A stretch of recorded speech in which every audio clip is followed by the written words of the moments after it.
Secrets of African beauty for your skin.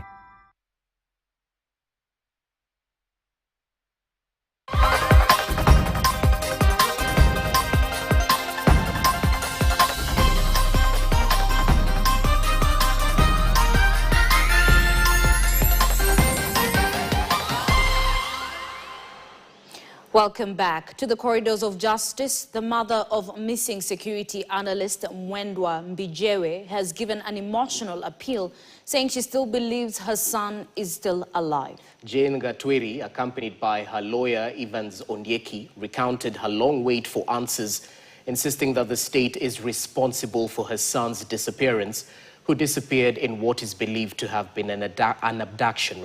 Here is Wanjiku Wanjiru with the story and more from the counties. At the Milimani Law Courts, the mother of Mwenda Mbijiwe, who was allegedly abducted 4 years ago, gave an emotional appeal, saying she still believes her son is alive. The High Court is yet to rule on an application filed to compel the state to produce Mwenda, who went missing on June 12, 2021. All I know is that my son is very much alive and with the government. Kenoti, arrested, taken to national intelligence, investigated, and he was found he was not guilty of all the allegations that were formed against him. Elsewhere, the Anti-Corruption Court has given the DPP 30 days to supply all prosecution documents in the 31 million shillings graft case against former Bungoma Governor Wycliffe Wangamati, 10 ex-county officials and contractors. Milimani Chief Magistrate Charles Ondieki directed that the defense be furnished with all witness list, evidence bundles, and testimonies before trial begins. If any, tabulating the full list of prosecution witnesses, briefly indicating the nature of evidence each witness will present,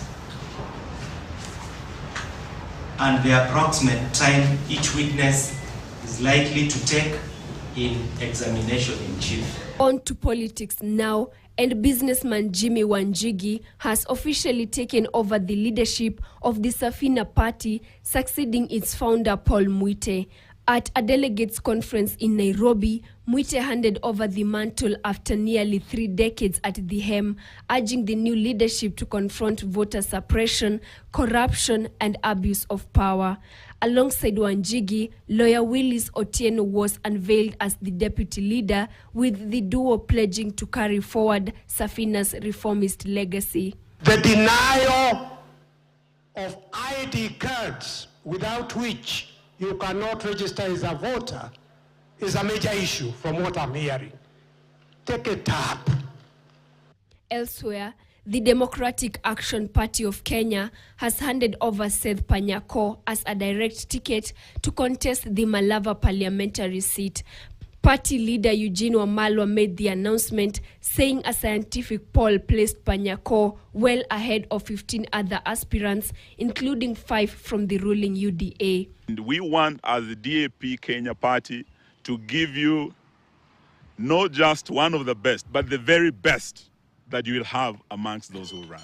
Much grateful for the party to have shown confidence in me and nominated me as the candidate for Malaba parliamentary seat. But even as this happened, a news conference by DAPK Malava aspirant Caleb Burudi ended prematurely in Kakamega town after Rodi youths stormed the venue. Burudi had called the briefing to challenge the party's move to award Seth Panyako a direct ticket to the November 27 by-election, arguing he is ineligible to run. I was shocked that I've had some news that the party leader has given him a certificate. I am still consulting my lawyers, but Wanjiko Wanjiru, KTN. Tonight, Malawians are waiting to find out